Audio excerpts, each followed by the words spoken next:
Sabely, conocimiento que compartir.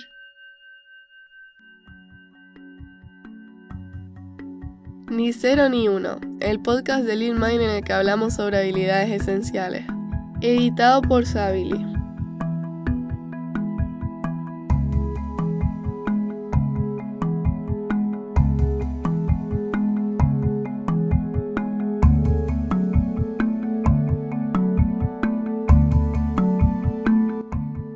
Este es un episodio muy especial con mi amigo Edu Ferro.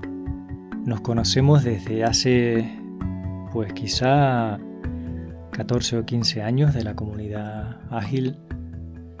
Y no solamente es una persona que admiro por su trabajo, su entrega, sus aportaciones múltiples en diferentes formatos, sino que también es un amigo y me ha apoyado en todos estos años muchas veces y hemos tenido la oportunidad de trabajar juntos también bastantes veces, pues sobre todo gracias a su deseo de mejorar siempre en sus entornos, en sus empresas y de ayudar a gente y conectar a gente, como ha sido conmigo. En su web él destaca su misión personal de una manera muy interesante que te dejaré en las notas del episodio. Pone que su propósito es cultivar la felicidad, disfrutar de la alegría personal y repartir esa felicidad entre aquellas personas alrededor de él, empezando con la familia y los amigos y continuamente expandiendo ese círculo de influencia. ¿Cómo lo consigue? Pues con una serie de métodos que también explican muy bien, que son la responsabilidad y el respeto, la búsqueda de un balance de vida y de trabajo, de contribuciones, la autenticidad, la generación de valor, los escenarios gana-gana, el aprendizaje continuo y la toma de decisiones de una manera consciente. Y sus filtros éticos, digamos, o selectivos, también están en su web, serie de sectores o negocios para que no trabajaría en función a sus valores. Es un placer hablar con una persona tan íntegra y auténtica como Eduardo. Altamente recomendables sus publicaciones en su blog, las charlas que tiene grabadas son muy buenas también. Y por supuesto, si tienes la oportunidad de trabajar con Edu, pues eso es un gran regalo, una gran suerte. Así que hay que siempre tener en el radar en qué sitio está Edu trabajando para ver si surge una colaboración o posibilidad de trabajar en esa misma empresa o equipo donde esté Edu. Muy agradecido de que haya podido sacar tiempo para el episodio y muy agradecido contigo si le citas en redes, le das las gracias por esta conversación y la compartes con alguien a quien creas que le puede ser de utilidad. Cualquier comentario o duda que suscite esta conversación es bienvenida y la responderemos de la mejor forma que sepamos. Muchas gracias.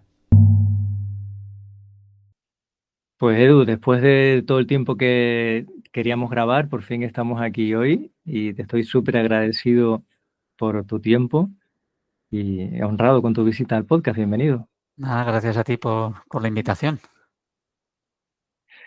Comentábamos fuera de micro, ¿no? Te decía, ¿qué es lo que te mantiene motivado después de 25 años o más o así que llevarás en la industria, ¿no?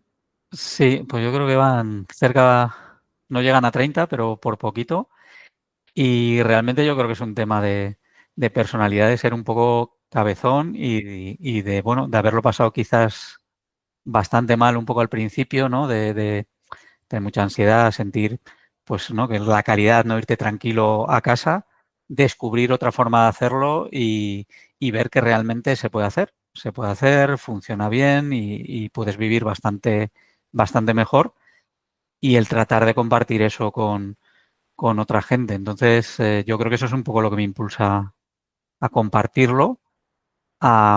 También, bueno, siempre me ha gustado el tema de enseñar y compartir, o sea, siempre me ha gustado. De hecho, me quedé un año en la universidad como profesor y yo creo que tengo esa vena, ¿no? Por detrás de poderlo compartir, ¿no? Creo que hacer una cosa tiene su mérito, pero luego hay otro skill diferente, ¿no? Que es saber transmitirlo y también creo que es algo valioso.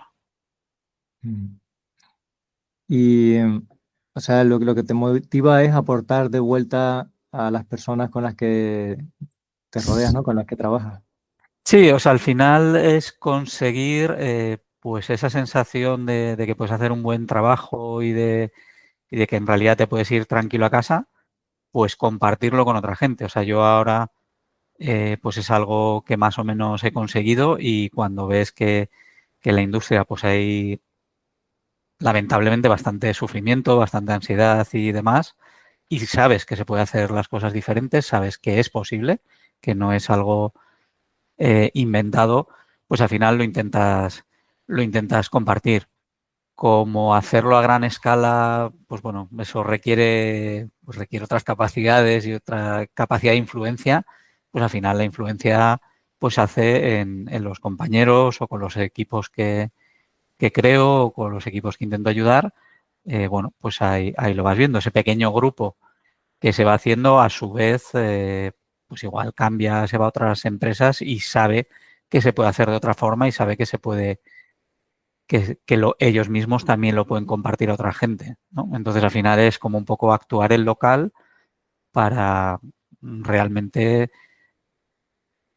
hacerlo mejor, sinceramente. O sea, porque es no solo que se sufra menos, sino que realmente puedas tener más impacto. O sea, no es un tema egoísta, ¿no? De que estemos nosotros mejor y no se aporte tanto pues a la compañía o para quien estés trabajando, es realmente que creo que se puede hacer mejor y con más impacto y puede ser ¿no? Buscar el win-win pues para la empresa, para el equipo y para las personas, ¿no? Que la gente no viva angustiada porque ha sacado producción o si se va a caer o si el on-call va a ser un infierno, ¿no? O apretado todo el día por deadlines mientras van viendo que no están haciendo las cosas sostenibles, ¿no? Bueno, diría deadline, más bien falsos deadline normalmente, porque cuando sí que hay algo, uh, que hay un deadline real, ¿no? Pues por cualquier tipo de compromiso y similar, pues tiene sentido, ¿no? Pero ahí juegas con el scope o juegas con cómo implementar las cosas, cómo tener el impacto para conseguir el máximo sin tener que estar, bueno, pues totalmente estresado, ¿vale? Que igual Mm. alguna gente además, incluso a corto plazo, a largo plazo yo creo que es insostenible para nadie, pero igual hay gente que a corto plazo, cuando está en esa tensión, da lo mejor de sí durante, no sé, una semana, mucho más no, y le sale bien, pero es que a mí además me sale mal. O sea, yo es que además en esas situaciones soy muy malo, muy malo. ¿No? Entonces, bueno, yo creo que es un poco eso, compartir esa forma de trabajar. Mm. El actuar en local es lo que te permite de verdad empatizar con las personas, ponerle corazón, porque te estás relacionando en el fango, ¿no? Con las dificultades, compartiendo con la gente. Y de hecho, las personas que han conseguido en la historia grandes cambios no han sido desde un programa de radio, ¿sabes? O televisión, dando un mensaje para las masas, sino que ha sido en el campo de trabajo donde está el problema, haciendo acciones locales del día a día en pequeña escala. Y esa pequeña escala es lo que, si triunfa, si da un fruto a mayor escala, es porque ha ido bien en el día a día, en los pequeños pasos, ¿no? En el persona a persona.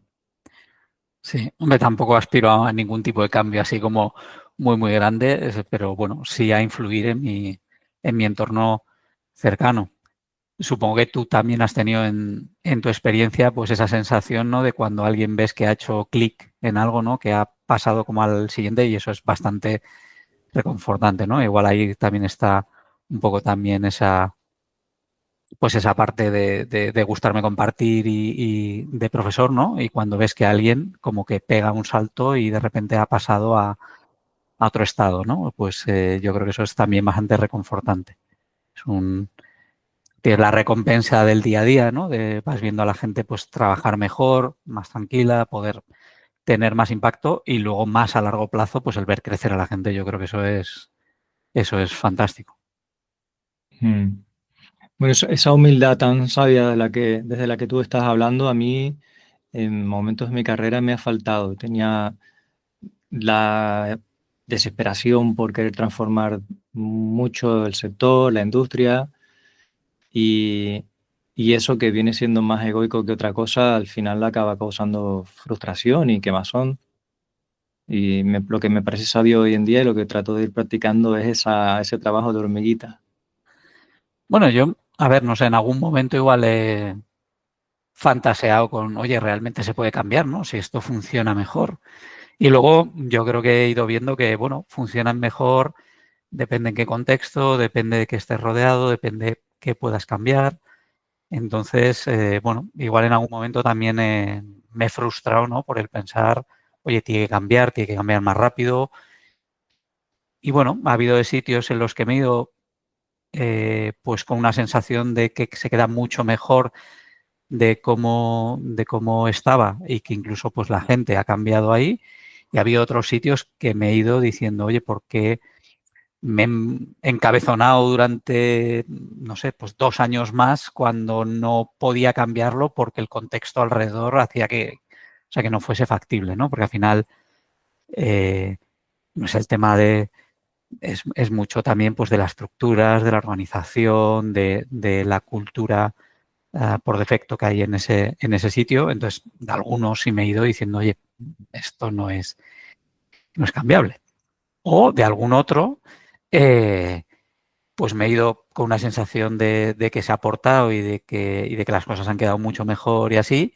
Y igual 6 meses después, pues me han llamado, ha habido algún cambio organizativo importante y el mensaje ha sido, oye, pues que sepas que te han pisado todo el sembrado y ya está. Y digo, bueno, pues, ¿qué se le va a hacer? Tampoco puedes cambiar todo lo que pretendes, ¿no?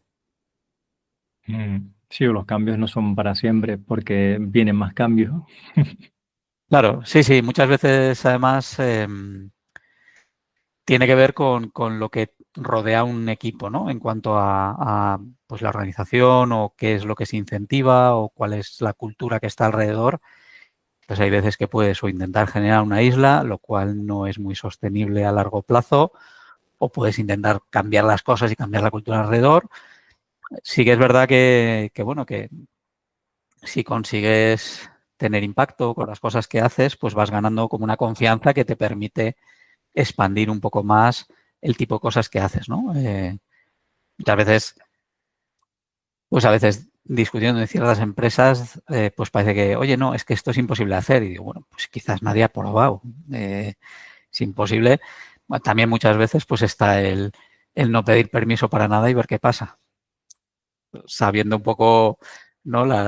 El nivel de consecuencia, ¿no? Que puede tener las decisiones que tomes. Pero como pidas permiso un poco para todo, pues desgraciadamente, eh, mira, por ejemplo, Ken Beck hablaba siempre de Stream Programming como cambio social, pues desgraciadamente ese cambio social no ha sucedido en, en casi ninguna empresa. Entonces, al final, no puedes esperar que de forma natural eso sea lo que se entienda más fácilmente. Mm. Y para la gente que nos está oyendo que a lo mejor dice, pero ¿de qué cambio están hablando? ¿Cuál es el antes y el después, no? Pues podemos remontarnos a cuál es esa visión que tú sentías al principio y que además en muchas empresas sigue siendo el dolor o el ambiente o la forma de trabajar que sigue manteniendo, ¿no? En el sector. ¿Y cuál es ese antes y que muchos sufren y cuál es ese después? Bueno, yo creo que hay dos vertientes. Una que al principio no identificaba y he identificado más con el paso del tiempo, ¿vale? Voy a empezar por esta última. Esta última al final era más que yo inicialmente en mi carrera veía que nosotros éramos como ejecutores o la gente, tecnólogos, desarrolladores, pues desarrollábamos lo que nos pedían, ¿no? Digamos que a partir de cierto momento en mi carrera me niego totalmente a eso, ¿no? Y entiendo que nosotros tenemos que generar un impacto real en el negocio. Si es una empresa de producto, pues desarrollando el producto. Si es una empresa pues de servicios y demás, pues teniendo impacto en esos servicios, en el desarrollo interno y así, ¿no? pero aún así eso no es tan común en la industria. Se sigue pensando en ingeniería y producto separado en algunos casos, incluso, y eso me da bastante rabia, se suele considerar casi como una best practice de la industria, ¿no? Y te hablan de esa tensión entre producto e ingeniería, ¿no? Una tensión sana. Digo, bueno, pues mejor colaboración que tensión sana, ¿no? O sea, puede ser. Esa es una parte que yo creo que ahora veo más. Y la otra es esa sensación de nunca llegar y no tener la capacidad de hacer las cosas sostenible. Siempre yo creo que por la metáfora esta de que construimos software, ¿no? Construimos y construimos y construimos. Por un lado, esa construcción tiene que ser sostenible y puede ser sostenible. O sea, yo ya, pues en los equipos en los que he estado hemos demostrado que podemos tener esa construcción de una forma sostenible y que a medio plazo es muchísimo mejor, incluso para, o sea, para todo el mundo a nivel de empresa. Pero claro, al principio de la carrera todo era irte a casa sin todavía el testing no era una cosa muy común, pues con la sensación de que aquello podía explotar en cualquier momento, sintiéndote presionado a hacer las cosas sin calidad, pensando que así lo ibas a hacer más rápido, cosa que no es cierto tampoco. Pues esa sensación de no dar abasto nunca, o sea, de no ser nunca suficientemente bueno y de irte a tu casa, bueno, para empezar tarde, para seguir pues con una sensación muy mala de frustración, de no ser profesional, de no dejar las cosas como deberían estar y al mismo tiempo de no llegar nunca a nada, ¿no? Luego también hay otros temas como puedan ser pues tener un nivel de multitarea, de estar en varios proyectos y que eso pues al final te pases el día cambiando de contexto y demás, ¿no? Entonces ese punto de partida es pues desarrollo como el brazo ejecutor de lo que piensan otra gente en vez de como gente que solventa problemas y esa sensación de que tiene que haber una presión continua por sacar más y más y más y más cuando al final esa misma forma de trabajar es la que te hace ir más lento, acumular más cosas, tener más deuda, tener más. Entonces al final yo he envidiado mucho a gente que se iba a su casa con una tranquilidad, o sea, yo sabiendo pues la calidad que teníamos, ¿no? Pero ellos se iban a su casa y yo les envidiaba, ¿no? Como se les caía el boli cuando sabíamos que aquello era, pues tenía una calidad muy inestable, no podíamos confiar, pero ellos confiaban, o sea, y eso para mí era casi como un superpoder que yo envidiaba, ¿no? Yo quería ser de esa gente que era capaz de alguna forma de no tener en cuenta ese tipo de cosas. Luego, por suerte, pues descubrí otra forma de hacer las cosas, llamémosle Agile, aunque la palabra es complicada a estas alturas ¿no? En estos años. Pero bueno, sí, esa forma de trabajar en pasos pequeños, con calidad y al final ver que, bueno, no solo conseguía lo mismo, sino que conseguía más, entendiendo más y además yéndome pues con la tranquilidad de que aquello pues estaba, pues era sólido, ¿no? Podía confiar. Y sobre todo que eso lo podía hacer sostenible en el tiempo de forma indefinida, ¿no? También ha cambiado mucho la industria. Antes había una orientación mucho más hacia proyectos. Ahora, por suerte, pues vamos teniendo un poco más esa visión de productos, no en todos los casos. Y supongo que siga habiendo un gran porcentaje de gente que, bueno, pues que está en sitios en los que todo es para antes de ayer, en que la calidad no vale para nada o incluso pues nos permite luego vender un soporte de algo que ya sabemos inicialmente que no va a funcionar. Bueno, no sé. Sitios en los... O sea, aunque yo reconozco que hay distintos modelos de negocio, éticamente, bueno, pues algunas de las cosas que se han hecho en esa industria, no, yo no lo considero nada ético, ¿no? Desde hacer algo quizás no mal a sabiendas, pero sí no poner el rigor para luego vender el soporte bueno, en consultoría. Yo creo que hemos tenido grandes casos bueno, pues de despilfarros, de proyectos a 2 años que luego no iban a ningún lado, bueno, un montón de cosas. Sabes que parece que hemos evolucionado en algunas cosas, porque ahora llegaban compis de un encuentro internacional y me decían que parece que se promovía otra vez la separación en silos entre, por ejemplo, testing y desarrollo, como que fueran equipos separados. Y venían contándome si eso lo veía yo bien, normal, y justo en ese congreso hace 10 años, era todo lo contrario, era, bueno, colaboración, sin silos, todo. Y también veo la agilidad usada en contra de lo que era originalmente la agilidad. Gente que dice, no, aquí no hacemos test porque lo que tenemos que hacer es aportar valor. Y usan aportar valor para decir ñapas a toda velocidad, que Claro. cuanto antes pongamos esta basura en producción mejor, ¿no? O sea que la terminología que se ponía en práctica para fomentar colaboración, producto, sostenibilidad, eficacia, calidad, todo eso, las mismas palabras se están usando para volver a desarrollar como hace 20 años o así. No sé Sí, si tú lo ves también. a ver, lo veo también, pero bueno, y quizás, o sea, quizás sea el por qué sigo durante tanto tiempo dando la varila, es que creo que soy un poco flipado y bastante optimista, digamos, no mirando a toda la industria, pero sí mirando el impacto de donde estoy alrededor, ¿no? Entonces, sí que estoy viendo parte de eso y me entristece muchísimo. Le escuché a Ken Beck en una entrevista que decía que en Silicon Valley volvía otra vez muy, muy fuerte el ingeniería separado de producto y el waterfall, ¿no? En ese sentido, poniendo en fases. Sí que hay bastante de eso que me dices, pero no sé, al mismo tiempo, pues yo creo que prefiero verlo en positivo y creo que al final la industria, igual en tamaño, se ha multiplicado por dos y por dos y por dos cada año, entonces hay muchísimo de eso, e incluso involución y similar, pero al mismo tiempo, si te mueves en la pequeña campana de eco de gente que ves que sí que está preocupada por eso, somos muchísimos más que hace bastante tiempo. Lo que pasa es que igual porcentualmente con respecto al tamaño de la industria, pues globalmente igual hasta hemos retrocedido. Y sí que puedes estar pasando eso bastante. Yo, por ejemplo, vi un cambio importante cuando apareció el libro Accelerate y todos los Dora Reports, en el que más o menos se venía a hablar de cómo Continuous Delivery te permitía ir más rápido y con más calidad, cómo había pues esa forma de trabajar, pues realmente se demostraba que la calidad y la velocidad también eran más rápidas.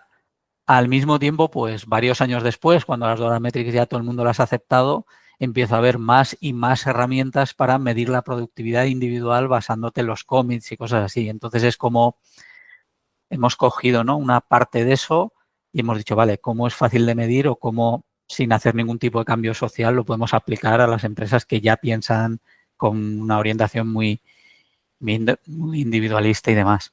Yo supongo que de todas maneras el tema de las propias palabras pues es el clásico problema de difusión semántica. O sea, en mi cabeza agilidad equivale a una disciplina, además una disciplina difícil a veces, ¿no? Oye, voy a hacer el test primero, después voy a hacer la implementación, voy a refactorizar, voy a incluso a eliminar funcionalidades que no valgan. O sea, es una disciplina en realidad dura, ¿no? Hacer continuous delivery pues puede ser difícil, tienes que llegar a un nivel de madurez.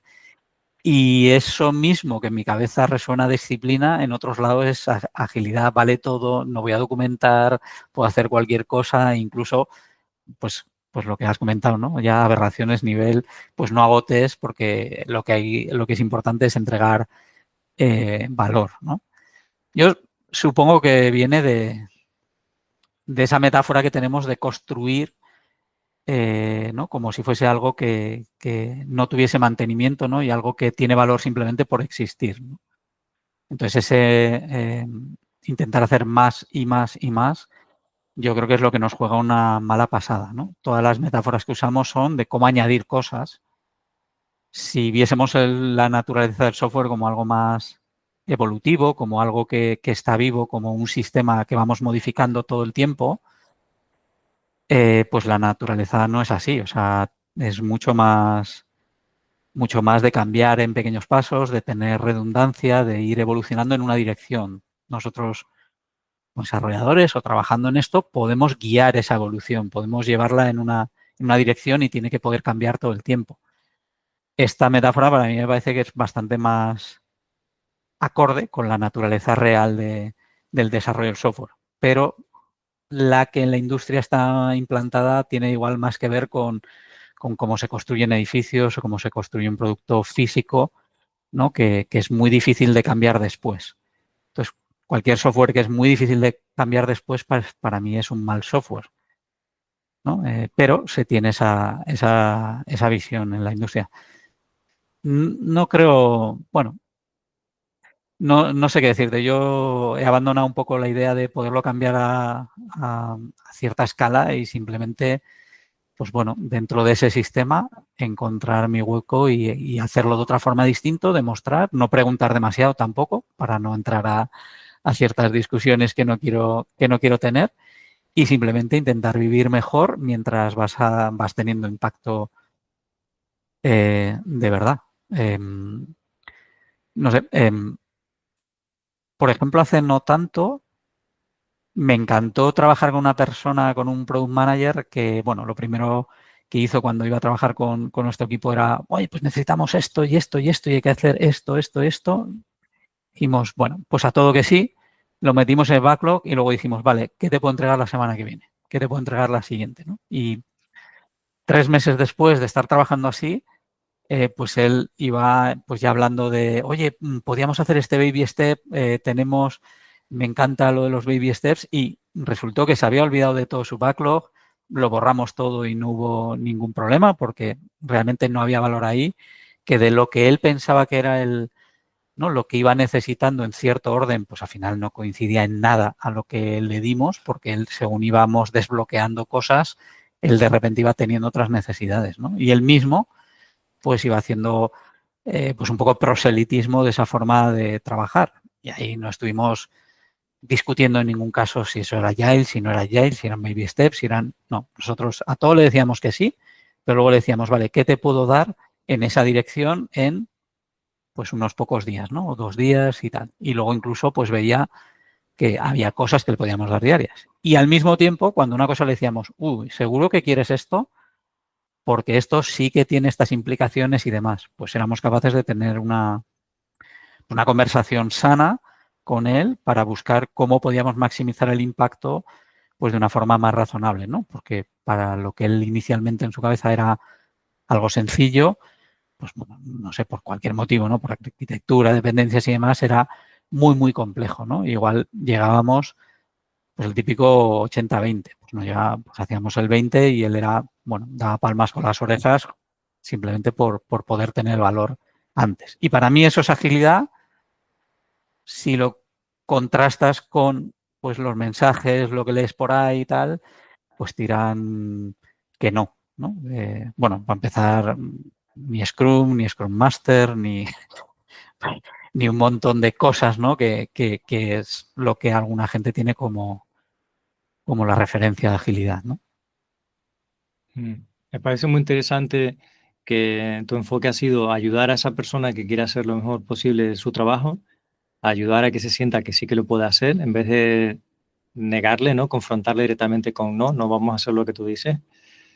Y intentar que sus necesidades se cubran, pero sin dejar de mirar por el producto, por la calidad. O sea, con mucha mano izquierda, haber dicho, bueno, sí, vamos a cumplir este objetivo, no te decimos que no a la forma en que tú tienes en mente, pero no vamos a hacerlo ciegamente así, ya está, porque sabemos que no es viable.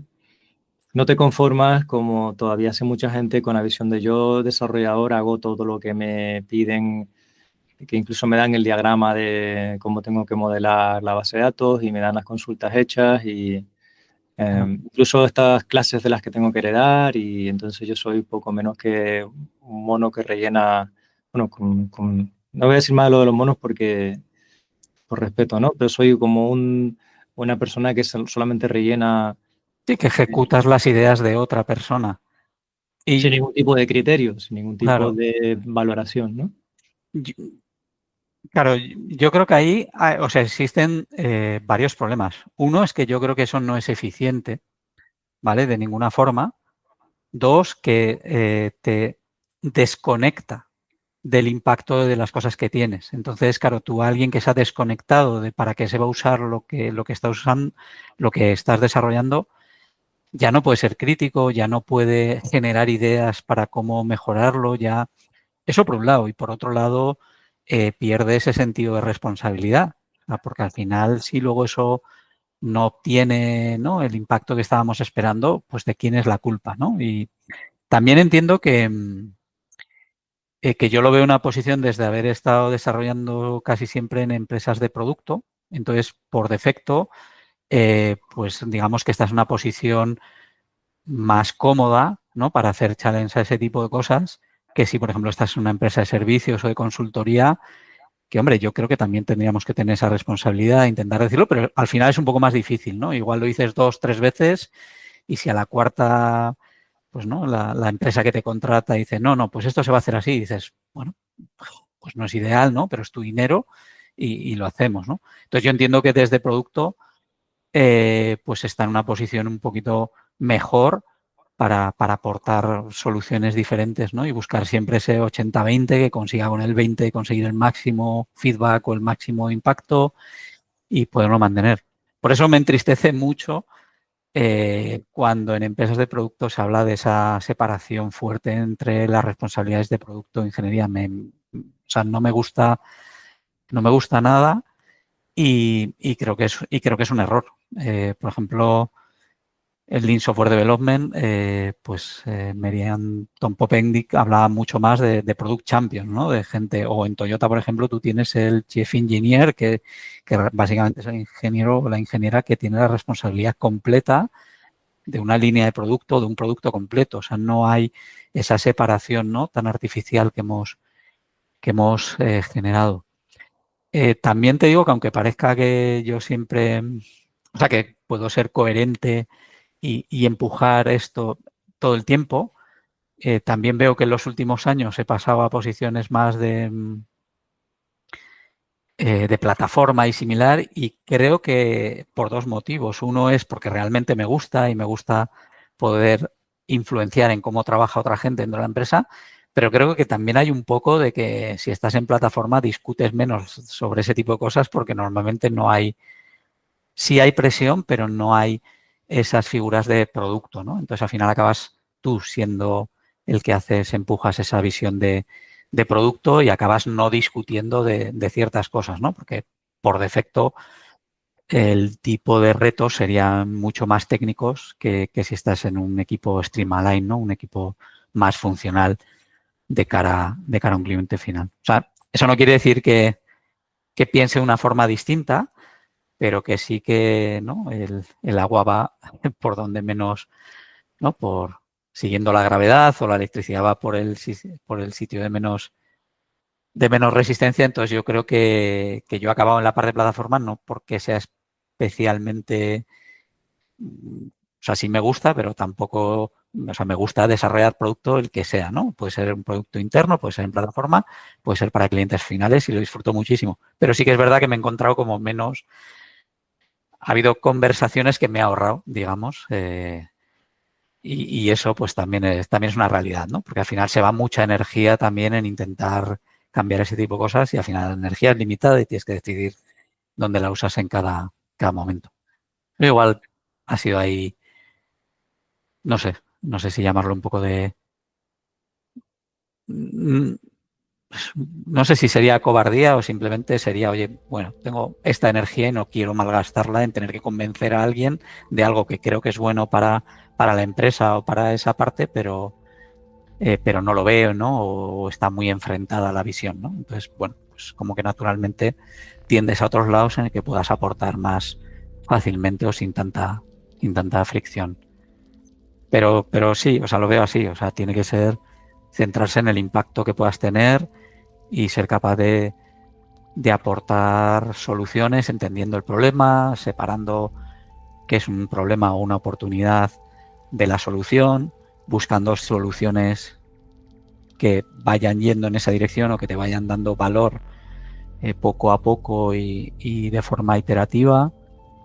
versus bueno, voy a ejecutar lo que me digan, ¿no? Eso yo creo que además lo llevo fatal. O sea, llevo fatal que me digan qué es lo que tengo que hacer. Y bueno, hay que tener mano izquierda para bueno, sí, oye, entendido, voy a indagar un poquito más a ver qué es la necesidad que hay detrás de todo esto que me has contado. No te voy a decir que no, o sea, no me voy a ir a enrocar, sino voy a intentar a ver si puedo indagar qué es lo que hay detrás, qué es lo que vas necesitando, incluso a ver si puedo indagar qué es lo que necesitas dentro de poco para que no nos volvamos muy locos con lo que queremos, ¿no? Y vayamos a los pequeños siguientes pasos y vayamos tomando decisiones, pero con feedback un poco real. Entonces, bueno. Sí, yo creo que cuando vamos cumpliendo años queremos seguir siendo de utilidad, aportando lo que tengamos, nuestra energía, pero uno va sabiendo que es limitada la energía y tratas de buscar dónde puedes conseguir mayor resultado con mínimo esfuerzo, también por una cuestión de que sea sostenible en el tiempo. Sí, totalmente.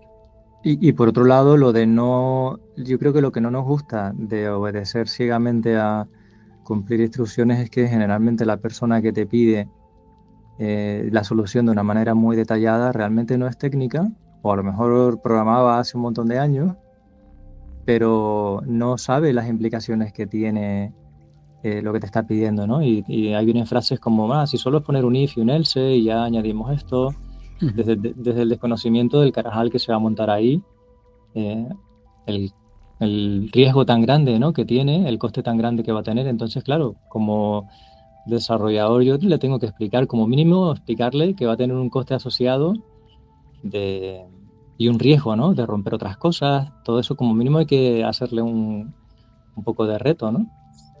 Sí, bueno, yo te diría incluso más, o sea, no ya solo es que no fuese técnico, sino incluso con gente técnica. Yo suelo hacer bastante challenge para hacer cosas todavía más pequeñas y más, y incluso, ¿no?, intentar buscar cómo podemos maximizar pues el impacto de una solución con una solución más pequeña o más simple, ¿no? Es intentar pensar fuerte en cómo podemos simplificarlo.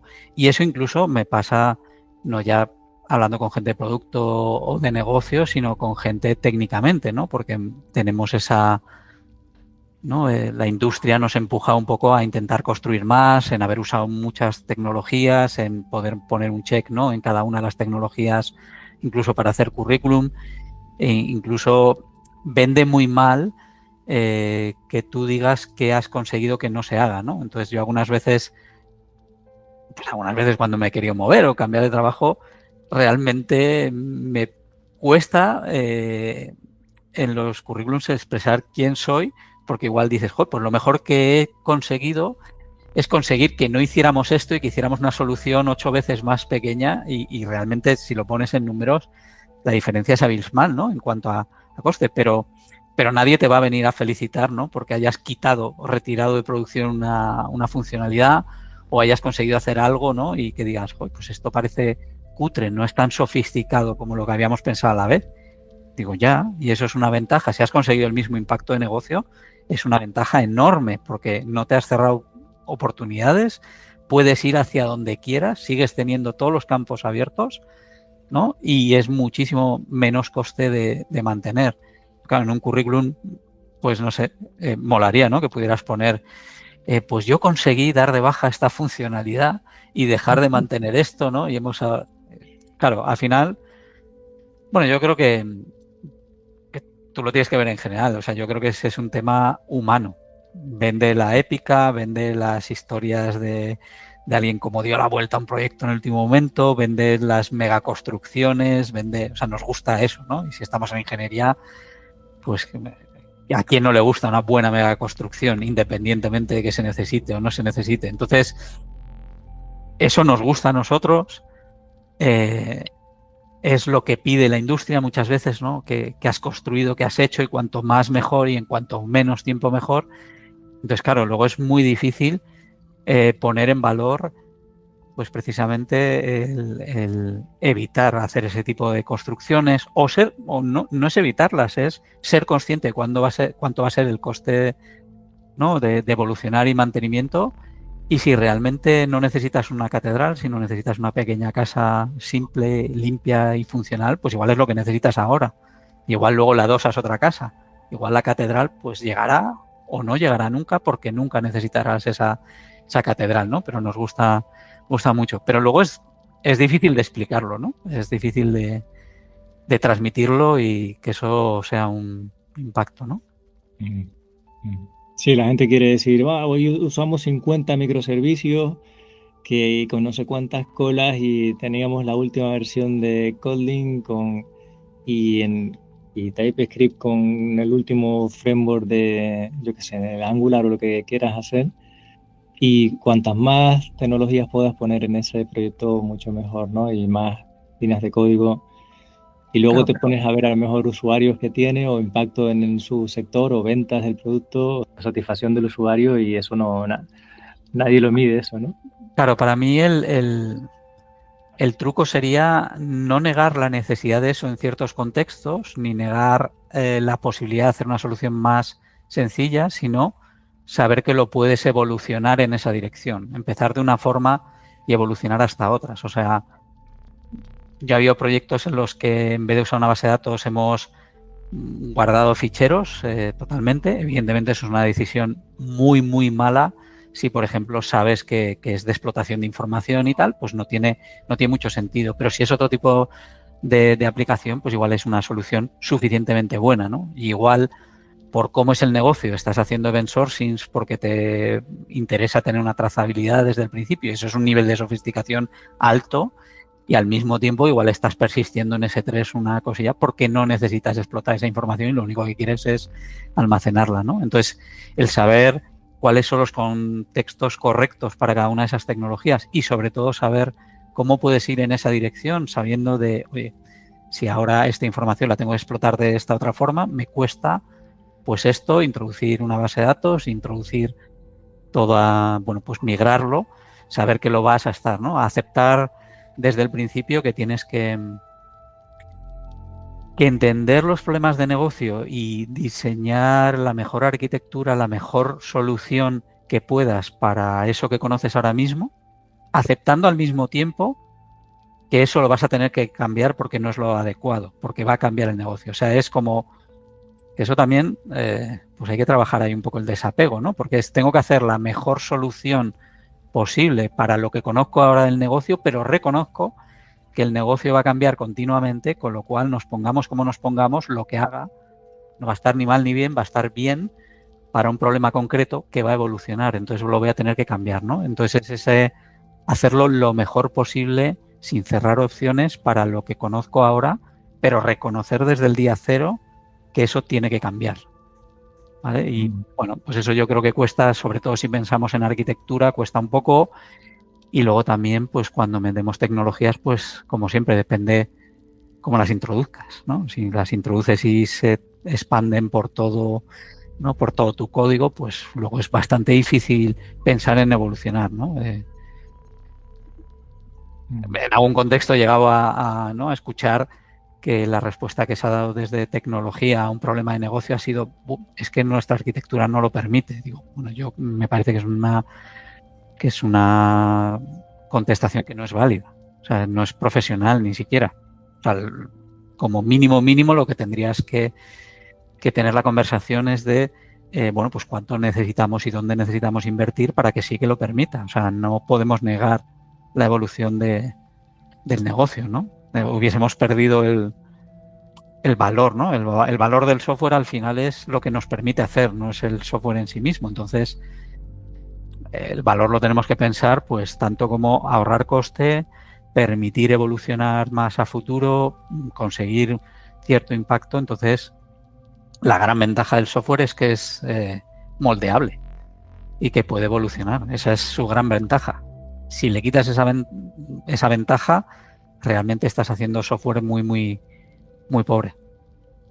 Al mismo tiempo, no sé cómo en la industria hemos aceptado que la gente piense que hay que tirar un sistema cada 5 años o cosas así, por ejemplo. Y desgraciadamente también se acepta en muchos contextos, ¿no? Que eso es normal. Sí, a ver, Antes he citado lenguajes que sí que son, de hecho, es de mi preferencia incluso, ¿no? Lo que me quería referir o tratar de explicar es el potaje de tecnologías y lenguajes que a veces se meten, ¿no? Porque sí he visto proyectos donde por usar un lenguaje que no era todavía muy extendido, pero que era molón, yo que sé, como CoffeeScript, pues luego te quedabas con una base de código de un lenguaje que se abandonaba, ¿no? O ver proyectos enteros con Clojure y Clojure Script que les cuesta luego errores, por más que Encontrar sea el lenguaje, gente. encontrar gente, Claro. ¿no? Que el lenguaje será mejor o peor, pero que te tenés esa barrera. O me acuerdo de un proyecto con PureScript que igual no encontraban gente para desarrollarlo porque tenía una forma muy particular, ¿no? Y entonces con eso es con lo que hay que tener cuidado. De todas maneras, es que si lo piensas en perspectiva, em, el software que durante muchos años se mantiene aportando mucha economía, o sea, hay mucho satisfacción de usuarios, suele ser software que técnicamente no es atractivo porque son tecnologías que ya no son nuevas. O sea, yo estoy pensando en aplicaciones como los motores de búsqueda, sistemas bancarios o motores de reservas que están hechos de hace montones de años, décadas, con lenguajes en los que la gente no quiere trabajar y paradigmas que la gente no quiere trabajar y sin embargo son los que llevan años y años aportando un montón de satisfacción y de beneficio económico.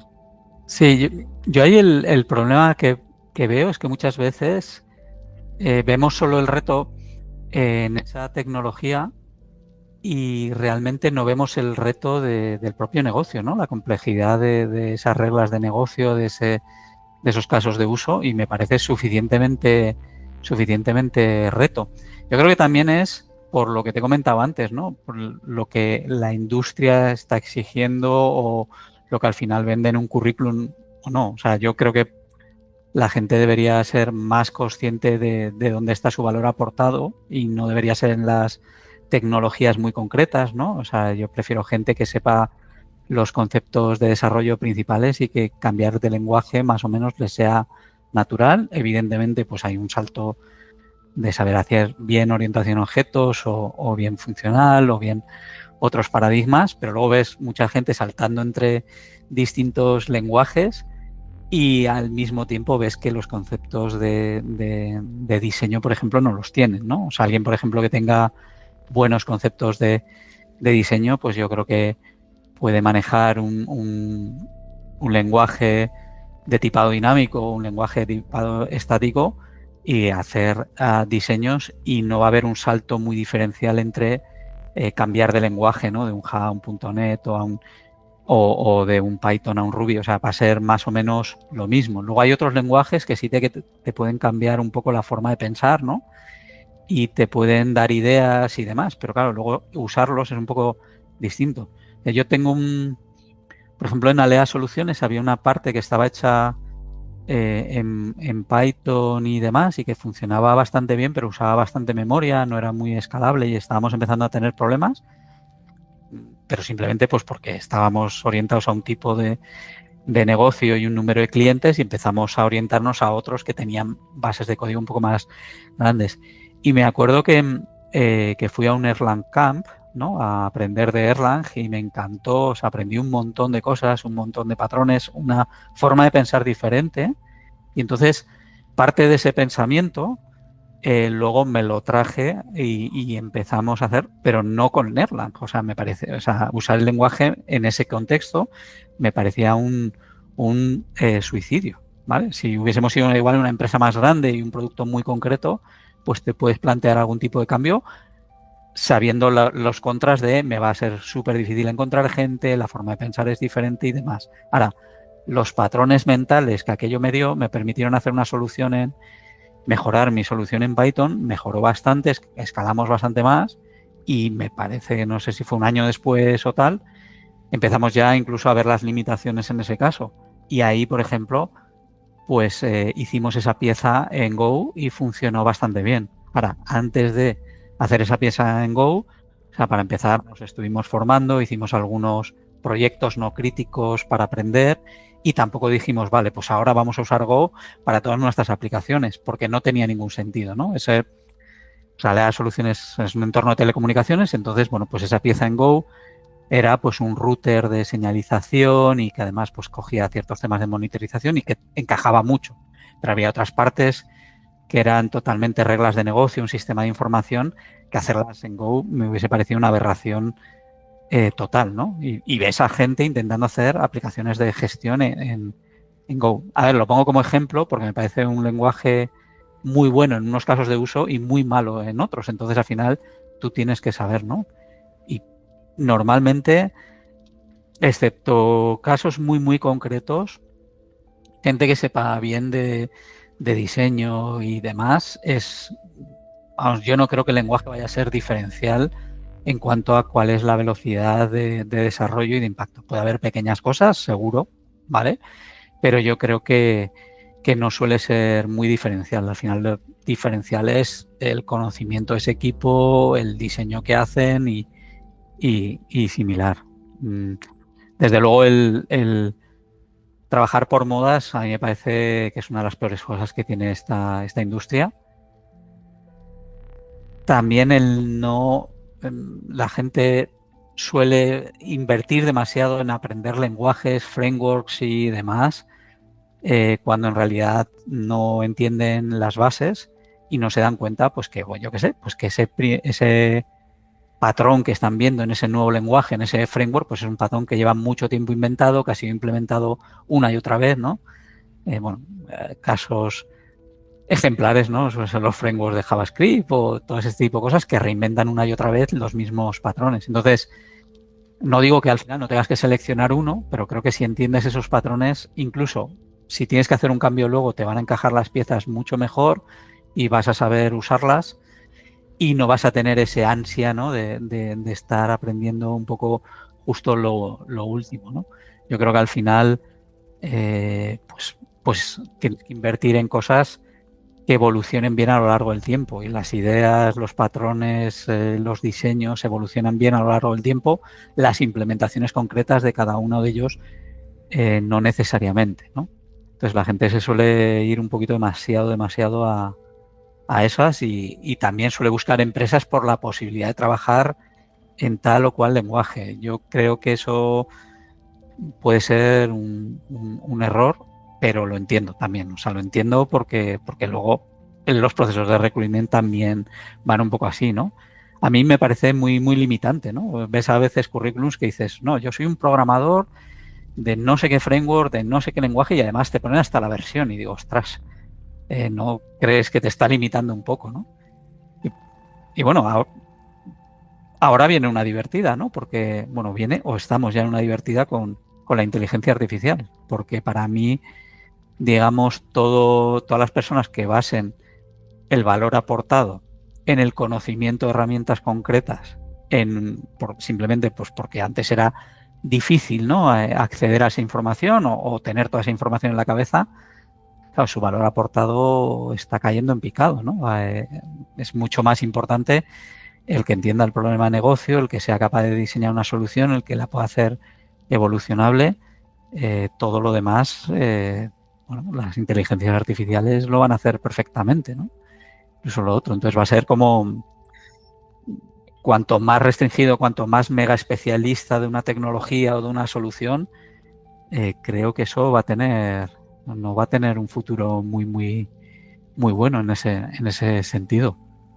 Y al final, no sé, usar tecnologías, llamémoslas aburridas, es que siempre parece como todo muy despectivo, pero sólidas, digamos, me parece una selección muy, muy buena y usar cosas diferentes donde se necesita, pero donde hay un motivo real para que tengas que pagar el precio de que igual todavía no es tan sólido, de que igual todavía no hay tanta comunidad, de que igual sea difícil encontrar gente, ¿no? O sea, yo, no sé, si tengo que resolver un problema y no veo muy claro que necesito una base de datos, pues por defecto no voy a introducirla. Si veo muy claro que necesito una base de datos y no tengo todavía mucha más información, pues me iría a algo muy sólido tipo Postgres y diría, o sea, me parece como con poca información como lo más razonable, ¿no? A esto. Si luego ya vas cogiendo más información, pues podrás evolucionar de eso a otras cosas, pero al final sabes que es rock solid, sabes que que hay una comunidad detrás, sabes que funciona bien, cogerte ahí una base de datos super fancy, pues sería lo último que haría si no hay un motivo muy, muy, muy fuerte y demostrable, pero desde el punto de vista de negocio, para poder hacerlo. Otra cosa que pasa que cuando un producto tiene éxito, de que se construye, se mantiene y durante un largo tiempo está dando un buen servicio, inevitablemente hay que modernizarlo porque el sistema operativo cambia, las versiones de todo el software sobre el que estás construyendo cambia y ya no, ni siquiera puedes correrlo, ¿no? Acabas con escenarios de que necesitas correrlo en una máquina virtual de hace muchos años porque ya la versión del runtime no va y se convierte en muy difícil incluso desarrollar, ¿no?, en ese sistema. Y llega un momento que los fabricantes te dicen, ya no damos soporte a esta versión. Entonces, que incluso en el caso de éxito, te interesa no haberte apegado extremadamente a una forma concreta de hacer y a saber cómo a lo largo del tiempo lo vas a mantener, porque es que te van a venir cambios. Se va a convertir en muy difícil la modernización, ¿no?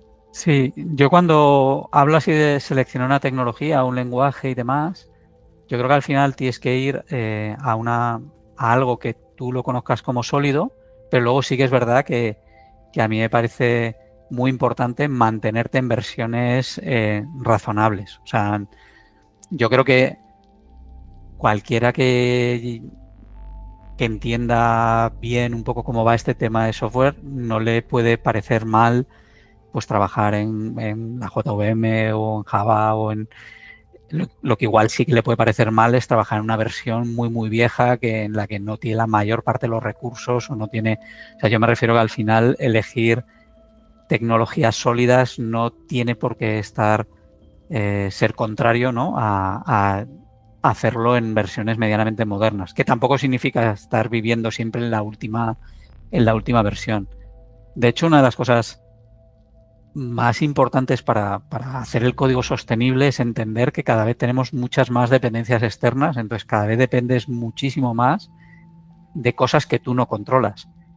O sea, muy al principio de mi carrera, al final, tú hacías unas aplicaciones en C++ y, vamos, tenías la versión del compilador, 2 herramientas, todas las librerías eran de pago, había muy poquito open source y normalmente no tenías muchas dependencias, todo lo controlabas tú, pero a día de hoy, por ejemplo, que estamos evolucionando los sistemas mucho más rápido, que en muchos casos igual son soluciones SaaS, que dependes de otros servicios, que dependes de muchas tecnologías, de que tienes un montón de dependencias, tú no controlas las versiones o cuándo van a cambiar esas versiones del resto de gente. Entonces es un motivo mucho más importante pues para seleccionar tecnologías sólidas que más o menos tengan un ritmo de versiones que tú puedas seguir sin quedarte atrás por un lado ni que te hagan cambiar todo.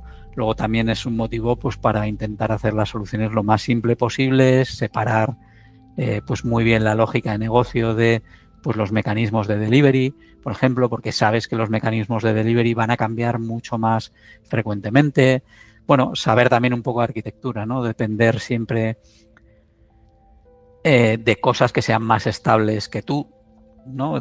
Si tú dependes de unos módulos, unas librerías, pues bueno, si quieres, ¿no?, si quieres ser como muy fancy, te coges una librería súper molona, recién salida en la versión 0.1 o 0.2, pues nada, prepárate a sufrir porque el ritmo de evolución que van a tener va a ser muy, muy rápido y va a ser cada versión muy incompatible con las anteriores. Entonces yo creo que al final siempre va a ser trade-offs, pero tienes que ser muy conscientes de cuáles hay, ¿no? Y yo creo que la gente no siempre mira a todos, ¿no? Es muy común, por ejemplo, que te cueste, por ejemplo, meter en esos trade-offs, pues cuánto cuesta encontrar a la gente, si realmente hay una comunidad local buena, si hay librerías open source sólidas en ese lenguaje. Todo eso lo tienes que tener en cuenta. Eso no quiere decir que igual si tienes un problema muy especializado, incluso con todos estos trade-offs, acabes eligiendo esta tecnología porque lo solventa mucho mejor que otras más clásicas. Eso puede pasar, pero eso tiene que pasar en las excepciones, no que sea lo normal, ¿no? Que te vas a eso último. Que no tiene nada que ver con el hecho de que nosotros como profesionales nos vayamos actualizando y nos vayamos aprendiendo cosas. Ahora, eso sí, si vas a invertir, es mejor que inviertas entendiendo bien qué es moda y qué son conceptos que realmente son reaprovechables y que te van a aportar, ¿no?, en tu forma. O sea, el ejemplo de Sterling Camp, o sea, yo no voy a programar en Erlang en la vida. Ahora, el cómo me muebló la cabeza para pensar en concurrencia con servicios que se envían mensajes de cierta forma, pues, por ejemplo, seguramente no lo hubiese visto si fuese ahí. Y eso ha definido cómo implemento otras cosas en otros lenguajes, por ejemplo. Pero no es un lenguaje que si no estás en un sitio especializado pues tenga mucho sentido, ¿vale? O sea, tienes que sacarle mucho rendimiento, ¿no?, de escalabilidad o tal para que eso te compense. Entonces, si estás haciendo sistemas de información genéricos, pues no va a ser el lenguaje y es muy difícil que lo pueda ser, ¿no? Siempre mirando los trade-offs que tenga. Quizá haya personas que le parezca que estamos teniendo una conversación muy abstracta. Yo lo estoy entendiendo muy bien porque estoy muy alineado contigo, pero igual podemos tratar de sintetizar algunos puntos, ¿no? Creo que tienes que tener un punto de vista muy amplio sobre todo el producto y sobre la cultura de la empresa y sobre tus clientes usuarios para tomar buenas decisiones. Es decir, que si como desarrollador o desarrolladora no te puedes quedar solo con la tecnología que te gustaría usar y fricar, sino que tienes que entender cómo las demás personas del equipo hacen bien su trabajo, qué métricas tienen, qué objetivos, qué problemas a un nivel más integral, más holístico, de todo cómo funciona la compañía, cómo funciona el producto.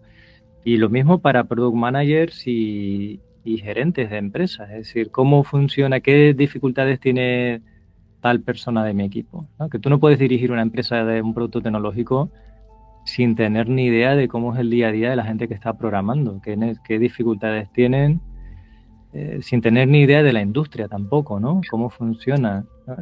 ¿Qué opinas tú de eso? Pues yo al final es que no me suele gustar la especialización, entonces me suele gustar, o sea, de forma natural tiendo a intentar aprender de todo, pero además creo que ese aprendizaje a mí me ha permitido tomar mejores decisiones, tanto para, oye, qué es lo que vamos a implementar, cómo lo vamos a implementar, pues al final es súper importante. Entonces yo sí que creo que se tiene que haber más esa colaboración por defecto. Ahí, claro, eso ya va a otro tema y tampoco lo quisiera llevar mucho más a lo filosófico y a lo abstracto, pero en general pues a veces veo tendencias de cada vez trabajar más en silos y de forma individual y me parece que es justo lo contrario de lo que deberíamos hacer. Creo que es súper importante como desarrolladores entender de negocio y creo que también que es súper importante transmitir a gente que no entiende de negocio cuáles son las ventajas o desventajas de cada decisión, de las soluciones que tomamos. O sea, creo que es parte de nuestra responsabilidad también hacer entender cómo funciona la tecnología, porque al final, no sé, llevamos construyendo casas pues bastantes miles de años, ¿no? O no sé, arquitectura o ingenierías más clásicas, pero realmente no llevamos tanto tiempo haciendo software. Entonces es muy fácil que la gente piense que esto es como construir un nuevo modelo de coche o que piense que es como construir pues un edificio y no tiene mucho que ver con eso, pero no se lo podemos echar en cara. Lo que hay que hacer es intentar ayudarles y que vean que estamos juntos por lo mismo, ¿no? Que es por tener ese impacto de forma sostenible. Entonces creo que es súper importante, típicamente, a negocio, producto y demás, hablarles de esa sostenibilidad en el tiempo, porque ¿no? Va a ser muy fácil que se olvide, y al revés, hablar pues a desarrolladores, desarrolladoras sobre, oye, tienes que saber por qué estás haciendo esto, tienes que saber cuál es el impacto buscado. Y si tienes unas dudas de que esto que estás haciendo vaya a conseguir el impacto buscado y tienes alguna otra propuesta o demás, o sea, tienes que decirlo. Yo creo que el valor de cualquier ingeniera o ingeniero suele ser que solventamos problemas. Entonces, entender el problema bien o la oportunidad, entenderla bien y poder aportar distintas soluciones, creo que es un valor fantástico. Creo, por ejemplo, que hay pues muchas empresas que han conseguido hacer cosas bastante impactantes en tecnología y en productos digitales, que claro, tienen gente en el nivel C que es muy, muy técnica, que son igual CEOs que tienen esa sensibilidad. Pues bueno, pues si en la empresa en la que están pues no se tienen, pues yo creo que nosotros tenemos que intentar aportarla, ¿vale? Pero creo que es siempre en las dos direcciones. O sea, tenemos que como desarrolladores estar siempre intentando entender cómo conseguir ese mayor impacto de forma sostenible, ¿no? de negocio, y también tenemos que estar explicando y enseñando y convenciendo de cómo se hacen las cosas, por qué, qué tiene sentido y qué no tiene sentido desde el punto de vista de mantenimiento y similares, y sobre todo colaborar, o sea, por defecto colaborar con todos los roles, y si puedes además aprender de esos roles, pues va a ser muchísimo mejor. Por ejemplo, que me está viniendo a la cabeza, por ejemplo, la comunidad de DD, ¿no? De Domain Driven Design, que tiene algunas cosas fantásticas y que me encanta, pero al mismo tiempo, pues mal entendida, hay gente que se ha quedado con megaconstrucciones enormes, cuando igual lo importante, pues hablaba del lenguaje ubicuo, de la colaboración con business, de entender realmente el problema, de modelar ese problema de una forma evolutiva, y creo que esa es la parte más importante. Y quizás, pues mal entendido, ¿no? O de forma muy superficial, pues nos podemos quedar con el event sourcing, los agregados, los value objects, que también tienen valor, no digo que no lo tengan, pero creo que lo más importante que aporta esa comunidad es ese entender el negocio en sistemas complicados. Luego también entender muy bien tu negocio. Tu negocio puede tener muchas reglas de negocio y necesitar un tipo de solución, o puede que tu negocio sea más simple que el mecanismo de un mechero y tu reto esté en la escalabilidad técnica, por ejemplo, de tus soluciones. Entonces, en ese momento, tú sí que tienes que tirar de algoritmia, de computer science, de escalabilidad, pero tienes que entender en qué negocio estás. Estás haciendo seguros, ¿vale? Tienes que entender cuál es ese negocio y entender que, ¿no? Tu dificultad de evolución, el coste está en cómo hacer esa lógica de negocio sostenible. ¿Vale? Si luego estás en algo que sirve, yo que sé, una web estática y que solo importa el contenido, pero que no tiene, y que lo más importante es cuánto puede escalar eso con el menor coste posible, pues igual tus retos no están ahí. Tus retos están en la infraestructura o en cómo optimizar el protocolo que sea para conseguir que sea más óptimo. No lo sé, son distintos tipos de retos, pero tienes que saber dónde estás, ¿no? Y tienes que saber que la tecnología es el medio y no el fin, ¿no? Entonces, bueno, yo creo que esa conversación es en los dos sentidos. Sí, luego también a nivel directivo de las empresas, los enfoques de productividad en base a métricas individuales son muy peligrosos, ¿no? Me acuerdo de no sé tanto una empresa que no permitía a la gente trabajar en pares porque entonces no le cuadraban los puntos de historia del Scrum, que lo miraban en días, y el Burnout Chart no le salía bien. Entonces, como esta persona quería hacer su Scrum como lo entendía, pues no permitía que se trabajara en pair programming, ¿no? Sí, bueno, yo ahí tengo un problema no solucionado. O sea, yo tengo, pues el tema de performance review y similares me parece devastador cuando se hacen de una forma muy individualizada. O sea, para mí, yo sí que creo que habría que, de alguna forma, tú tienes que ver cuál es el impacto positivo o incluso negativo de una persona al equipo, ¿no? Porque a veces pueden ser.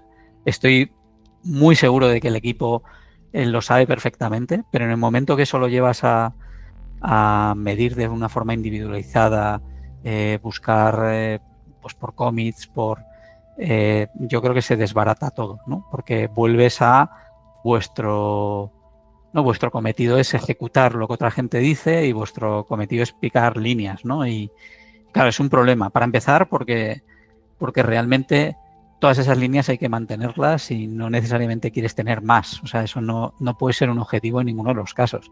Para seguir, porque nuestra profesión es de colaboración, de entendimiento, de aprendizaje. Entonces es muy difícil valorar eso a partir de métricas muy individualizadas.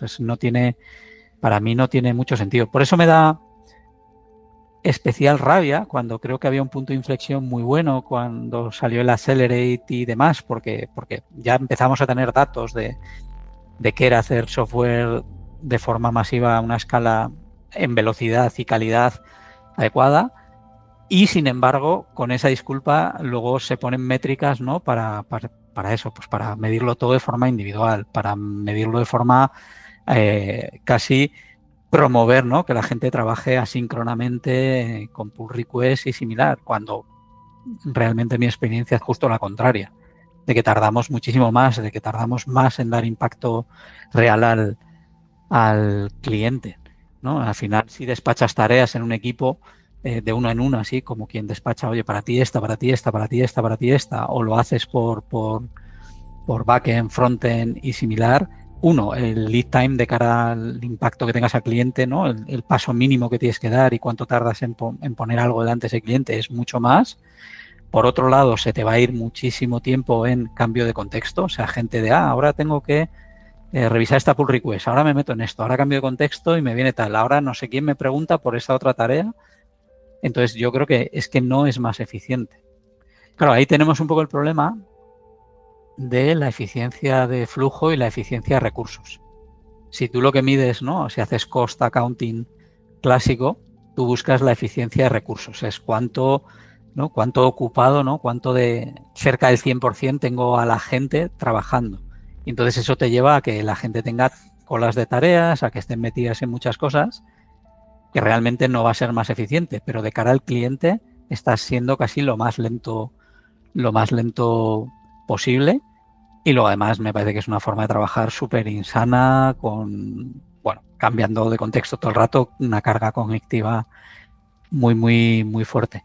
Entonces yo llevo fatal eso de las métricas individualizadas, creo que no nos hacen un buen favor y creo que la medida de impacto y de performance es del equipo. Luego si por otros motivos lo tienes que llevar a cada uno, ¿no? Que cada uno pues tiene su carrera y demás, entiendo que te venga bien, lo que tienes que mirar es cuál es el impacto de esa persona dentro del equipo. Y puede ser un impacto positivo o puede llegar a ser negativo también, ¿no? Entonces, esa persona, ¿no? Que parece que no está haciendo commits, ¿qué pasa si la quitas, ¿no? Es el pegamento del equipo, es el que está consiguiendo que todo fluya, es la persona que igual pues él no hace los commits, pero está en pair con otra gente y encima ha hecho que esa gente crezca y que sean mucho más impactantes. Es esa persona que no solo no hizo un commit, sino que consiguió evitar que nos metiésemos por un sitio que no tenía ningún sentido y ahorrarnos 6 meses de trabajo, ¿no? O sea, claro, ¿eso cómo lo mides? Porque no ha hecho ningún commit. O incluso peor, ha hecho un commit borrando código, ¿no? Entonces esa persona tendría las peores métricas. Creo que hay una charla que me gustó bastante a ese respecto porque lo explica bastante bien, que es de Dan North, que creo que es algo así como The Best Programmer I Know, que fue pues a cuenta de un rant, ¿no? Que apareció en Twitter de pues justo, pues me parece que es cuando salió ese análisis de productividad hecha por la gente de, no me acuerdo, de esta Big Four, de esta consultora, ¿no? Y bueno, una aberración total. Y creo que al hilo de eso pues hubo un hilo en Twitter y él comentaba cómo los mejores programadores que había conocido pues como eran justo lo contrario, o sea que saldrían muy mal parados de un análisis tan simplista y tan naif como puede ser qué commits, de qué tamaño y qué cosas así, ¿no? O sea, estoy totalmente en contra de esa aproximación y al mismo tiempo enormemente frustrado porque no sé cómo cambiar esa mentalidad. Está muy metida y además en empresas que tienen mucha visibilidad, que son bastante grandes y que tienen impacto en Big Tech, pues también está metido mucha esa visión individualizada y demás. No sé si también tendrá que ver con cultura estadounidense, europea, colaboración muy tendiente al individualismo.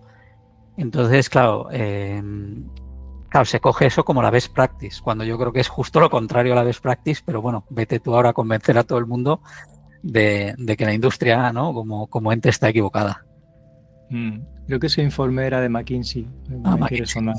sí. Sí. Una aberración total ese informe.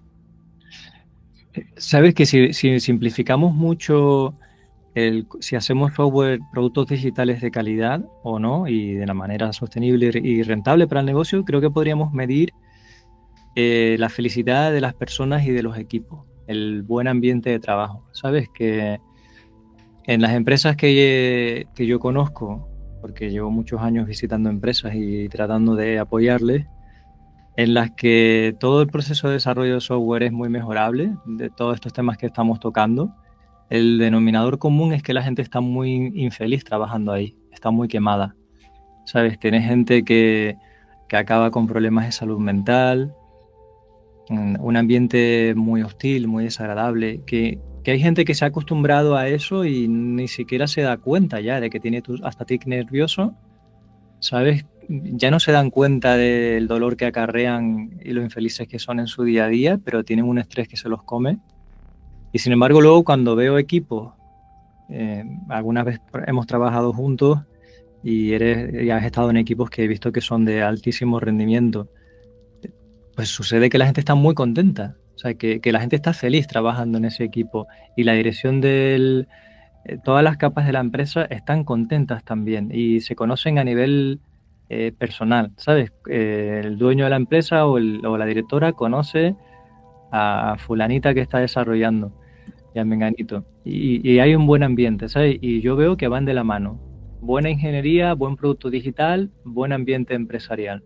O sea, en general estoy de acuerdo contigo, pero creo que es condición necesaria, pero no suficiente. O sea, creo que es un efecto de un equipo de alto rendimiento que es sano y que usa, pues por ejemplo, Continuous Delivery. O sea, creo que es un efecto. La gente pasa bastante menos estrés, eso se nota y además como tienen la posibilidad de trabajar en pequeños pasos, pues experimentan más, aprenden más.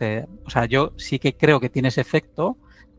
No sé si en todos los casos en que un equipo pues se lleva bien y tiene buen ambiente y demás, refleja eso, porque yo creo que también depende un poco cómo sea la cultura. Pero sí que creo que la satisfacción en tu profesión y en tu trabajo es claramente eso. En Accelerate, por ejemplo, cuando hacían un poco el análisis de qué te llevaba, ¿no?, hacia una performance organizacional importante, ¿no?, a nivel comercial, pues estaba por un lado el tema del desarrollo lean de producto, el lean management, que tiene también muy importante el respeto por las personas, bajar el work in progress, bueno, todo esto que tú ya sabes, y tenía la parte técnica, ¿no?, de continuous delivery, pero eso junto con el tema de que sea una organización pues que no sea tóxica, que realmente aporte a ese crecimiento continuo, pues al final veían que eso se correlacionaba muy fuerte con la satisfacción en el trabajo. Entonces sí que creo que es absolutamente cierto que los equipos que trabajan así, que tienen un impacto fuerte y demás, normalmente suele haber un buen ambiente, suele disfrutarse. No sé si lo contrario es cierto, o sea, no lo sé, o sea, no tengo todos los data points. Lo que sí que estoy seguro es de lo contrario. Es que en un sitio en el que realmente todas las prácticas son fatales, nada es sostenible, tienen muchísima presión, están todo el rato cambiando, ni siquiera van a hacer cosas que tengan buen impacto porque esa presión no les va a dejar pensar, no les va a dejar tomar decisiones, no van a poder aportar nada más allá que implementar lo que les dicen sin cuestionárselo y van a sufrir un montón de ansiedad y seguramente pues tengas bastante gente con que termine en burnout o similares, ¿no? Entonces lo que sí que se ha visto es que la gente que tiene estas prácticas, podamos decir, más sostenibles, pues al final suelen sufrir bastante menos de burnout y suele haber un mucho mejor ambiente, ¿no? Al final, no sé, o sea, hace años era muy, muy común el desplegar los fines de semana con un nivel de ansiedad. Además, tenía que ir alguien de cada uno de los equipos, todo el mundo súper estresado. Aquello era un evento, pues, con respecto a, no, vamos a conseguir que el desplegar algo sea el día a día, sea súper normal y estemos súper tranquilos de lo que sale o deja de salir en producción. Y si hay errores, porque siempre los hay, pues nada, o sea, vamos a recuperarnos muy, muy rápido, vamos a hacer nuestro post-mortem, vamos a hacer nuestros test de regresión y no volverá a suceder. Esos equipos, claro que pueden experimentar, claro que pueden aprender cosas, claro que pueden colaborar, crecer juntos, en un entorno en el que todo es súper individual, cada uno hace sus tareas y encima están lloviendo collejas por todos lados, pues la gente hace lo que puede, sobrevive, se escapa y ni ayudar a los compañeros ni poder, porque al final se genera una dinámica en el que eso no está premiado y no está premiado tampoco hacer las cosas bien. Entonces lo único que quieres es que no te caigan más collejas, ¿no? Incluso pues si hay algo, ¿no? Si hay algún problema en producción, pues casi mejor que no se note que tenga que ver con código tuyo, ¿no? O sea, entonces, bueno, yo creo que eso es súper importante. Yo muchas veces cuando he introducido pues la parte, ¿no? de Blameless Incident Reports y postmortems y tal, ¿no? Pues lo que suelo un poco es intentar liderar con el ejemplo, pues uno, empujando yo ese proceso, dando el espacio para hacer esos postmortems y tal, y también tener pues no, pues presentarlo, pues presentando primero qué liadas gordas he podido hacer yo, ¿no? Para que la gente se relaje un poco y entiendan que no, que hay que transmitirlo, ¿no? Hay que decirlo totalmente, ¿no? Suelo empezar con, pues yo tiré la telefonía durante 3 horas en tal población o yo qué sé, o bajé la barrera de un peaje y le rompí el parabrisas. Bueno, yo qué sé, o sea, cosas así para que la gente se dé cuenta que, uno, que nos pasa a todos, dos, que es la forma de aprender y que lo que hay que conseguir es que el coste del error sea el menos posible. Si pueden no enterarse los clientes, pues incluso mejor, pero irlo mejorando. Y en esos sitios en los que ya te quitas ¿no?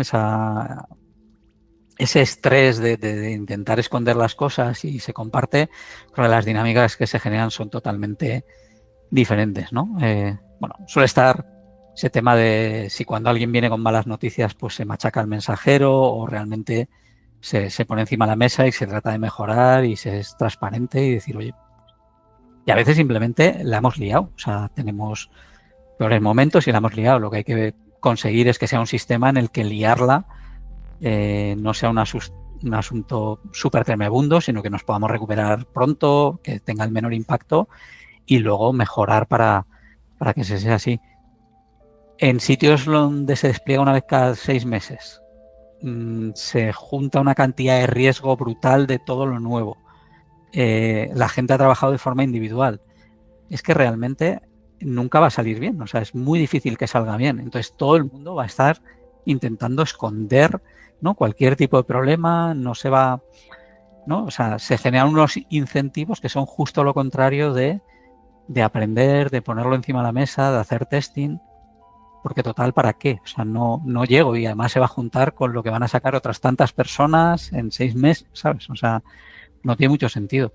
Quiero pensar que eso cada vez es menos común. Seguramente es más común de lo que me gustaría pensar, pero quiero pensar que ya pues ni las empresas más, ¿no? más arcanas piensan que es normal desplegar cada 6 meses. Seguro que alguna hay, pero quiero pensar que el porcentaje que despliegan con muchísima más frecuencia pues es bastante más grande. Quiero pensar.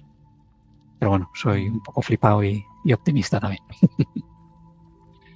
Fíjate que ese mal ambiente parece que lo hemos llevado al territorio de la gente que está programando o haciendo plataformas, sistemas, pero en realidad ese mal ambiente es transversal a toda la compañía, porque la persona que está de manager se acaba convirtiendo en un micromanager que se siente que la gente no le responde, que le traicionan, que tiene que estar dando malos mensajes o poniendo caras largas, que es un rol que a la gente tampoco le gusta, o sea, que la persona que está ahí no está feliz y además que en ese mando intermedio se está llevando tortas de los dos sitios, o sea, por un lado entiende que el equipo de desarrollo no le responde, sus jefes le presionan y hay un mal ambiente generalizado a nivel de toda la compañía.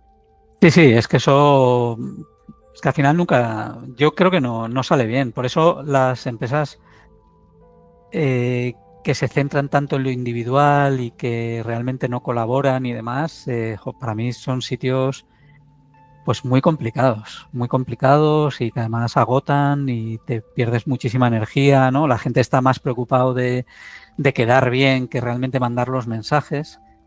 En Accelerate lo que usaban era el modelo este de Westrum, ¿no? Me parece que se llama, y hablaban de las empresas patológicas, las burocráticas y las generativas, ¿no? Entonces las patológicas era basado en el poder, cuánto poder tenías, a quién, ¿no? Cuánta gente controlabas, qué eras capaz, ¿no? de hacer, ¿no? Las burocráticas, pues es muchas reglas, muchas cosas, muchos procesos y así. Normalmente se mezclan, tampoco es que sea siempre una cultura homogénea, ¿no? Y las generativas, ¿no? Las performance orientes, pues eran mucho más de alta cooperación, de que no solo se premiaba el que traía noticias, sino que pues que aunque fuesen malas, pues las usábamos para aprender, ¿no? El riesgo era compartido, todos teníamos como un ownership, ¿no? de ese tipo de cosas. Yo creo que hay gran diferencia y, bueno, me parece... Se diría que por un lado tenemos que buscar trabajar en compañías que sean así y por otro lado tenemos siempre que intentar hacer que las compañías sean más así, ¿no? O sea, si nosotros entendemos que la colaboración es beneficiosa para todos, o sea, pues tenemos siempre que buscar ese win-win, ¿no? Yo suelo intentar siempre el por defecto intentar ayudar, por defecto colaborar y, hombre, evidentemente, pues luego hay veces que algo te sale rana y pues no se puede siempre o no de la misma forma o no de la forma que tú querrías, pero por defecto colaborar. O sea, yo asumo que si estamos en la misma compañía estamos intentando conseguir lo mejor. A veces hay que recordar a la gente de, oye, que no estás solo tú y tu proyecto, sino que hay varios a la vez, ¿no? Hay gente que igual ya está demasiado focalizada y hay que ayudarles, pero por defecto, si tú consigues que alguien sea, ¿no? Que solventarle algún problema, poco a poco eso luego vuelve. O sea, tú consigues relaciones con gente, o sea, por ejemplo, suelo intentar en las empresas a las que estoy haciendo mucho mentorship, pero en distintos departamentos y distintas cosas, y lo que aprendes es increíble. O sea, yo espero que a esa gente también yo le aporte, pero lo que aprendo yo es incalculable. Y eso creo que al final es eso, o sea, vamos a colaborar por defecto, ¿no? Tenemos que pensar que esto es de todos, intentar empujarlo en la buena dirección. Sí, o sea, totalmente... Claro, una empresa con una cultura patológica o burocrática, pues los equipos de desarrollo de producto, o sea, van a ser también así y van a tener esa misma cultura que sería la peor que puede haber para una profesión del conocimiento como pueda ser la nuestra. Sí, para desarrollar productos digitales innovadores y de éxito no es una cultura buena. No. Y me he acordado lo que has dicho de si hay muy buen ambiente habrá buenas prácticas, y es verdad que yo he estado en ambientes que eran muy buenos. Me acuerdo una empresa de una subcontrata, no sé qué, que era para un proyecto público, que se cumplía de que había muy buen ambiente, pero a nivel técnico era un desastre. Y fíjate que el buen ambiente era en el bar, ¿sabes? Eran desayunos muy largos, larguísimos, no importaba el trabajo que hicieras. En esos desayunos enormemente largos nunca se mencionaba nada del trabajo, porque estaba incluso mal visto, ¿no? Hablar Claro. de que te interesaba una solución técnica o algo no cabía. Luego la gente se iba juntos de fiesta con frecuencia, senderismo, pero el trabajo siempre se trataba muy poco, no se hablaba, se trabajaba lo menos posible y era muy despropósito en ese sentido. O sea que sí, se puede dar de que el buen ambiente esté alejado del buen producto. Yo creo que eso también ha sido un problema que hemos tenido, por ejemplo, con Agile, que es lo que te decía, que a mí la palabra que me viene es una disciplina y una mejora continua y sin embargo, pues por no entenderlo bien en algunos casos,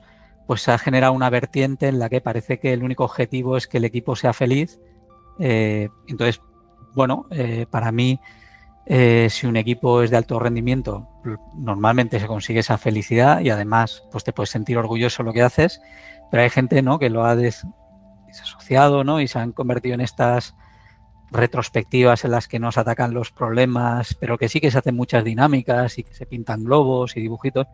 A ver, y yo estoy muy a favor de usar todas esas técnicas de facilitación, pero con un objetivo, que es la mejora continua, con un mejorar esa disciplina y esa forma de trabajar. Entonces, claro, eso al final nos pasa factura porque sí que se ha generado esa industria agile mucho, depende a quién preguntes, de humo, y eso luego ha pasado mucha factura porque ya la gente oye agile y se echa a temblar, ¿no? O sea, ¿esto qué es? Que los equipos van a parar cada cierto tiempo para yo qué sé, hacer retrospectivas en el parque y no sé qué, y aún así van a seguir haciendo todo lo otro. Claro, yo intento usar la misma palabra, pero hablo de continuous delivery, de una disciplina, de hacer el desarrollo sostenible, de hacer el testing, de involucrarnos en producto. Y claro, hay como dos vertientes, ¿no? Y desgraciadamente, bueno, no sabría decirte pues proporciones y demás, pero ese allá el industrial, ¿no? Eso está ahí y fastidia un poco a toda otra gente que sí que lo ve como una disciplina que intenta trabajar cada vez mejor, ¿no? Y aprender juntos y tal. Y por supuesto, respetando a las personas lo primero y similar, ¿no? Eso creo que Lean ahí es bastante... Bueno, lo explica bastante bien, ¿no? Porque al final el respeto por las personas es como uno de los pilares fundamentales, pero también lo es reducir gasto, también es meter la calidad, o sea, reducir el desperdicio, también lo es meter la calidad en el proceso en vez de la inspección al final. Entonces eso como que está muy, muy claro y siempre está la mejora continua, ¿no? El Kaizen. Sin embargo, cuando lo pasamos a esa otra vertiente más industrializada, claro, eso al final acaba haciendo que la gente huya del Agile, claro, de ese tipo de Agile, ¿no? Sí, es como varias perversiones de la agilidad. Una es la de vamos al método del libro, ¿no? Como lo hago el Scrum y esto que te contaba de los puntos, y entonces realmente le estoy metiendo más impedimentos en vez de facilitar el trabajo. Claro. Y luego está el tema de vamos a ser felices y entonces parece que somos un grupo de terapia, pero que no mejoramos, no aprendemos sobre la construcción del producto, no colaboramos realmente a la hora de trabajar, sino es como, bueno, vamos a crear espacios de hablar sobre nuestras vidas, pero la gente que está poniendo su riesgo aquí, ¿no? Su dinero, su reputación, da igual, ¿no? Se le tiene en cuenta. Y es un punto de equilibrio, ¿no? O sea, tiene que haber ese respeto, esa felicidad en el contexto de que para que sea sostenible el negocio tiene que ir bien también, no podemos olvidarnos de eso. Pero añadiendo esta parte de que realmente cuando dejas de tener esa ansiedad en cómo trabajas, vas trabajando más sostenible, vas generando casi de forma automática, ¿no? Esos espacios para poder aprender juntos, esos espacios para no tener esa ansiedad, o sea, vas generando también esa felicidad.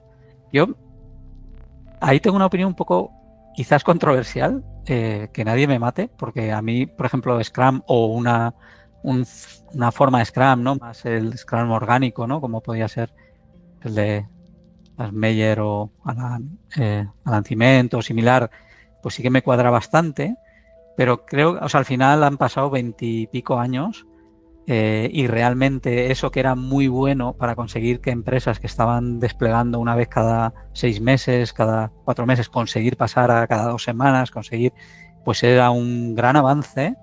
Creo que ahora en entornos SaaS o entornos en los que se necesita incluso más dinamismo todavía, se genera casi como fricción, ¿no? Realmente, pues por ejemplo, un Scrum sin prácticas técnicas, pues no me parece sostenible y llegamos a unas situaciones pues que no avanzan, ¿no? Que no se puede desarrollar más.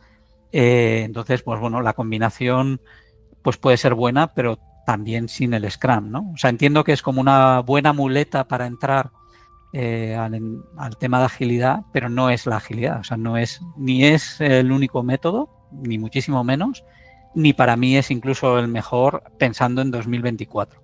Quizás sí lo fue en un momento dado o sí que permitió pues hacer ciertos cambios, que también cuando empezó Scrum era como complemento a Stream Programming, ¿no? Y entraban los dos a la vez, ¿no? Pero en ese momento, ¿no? Que había empresas que igual eran proyectos de un año y medio. O sea, yo empecé trabajando en ese tipo de proyectos.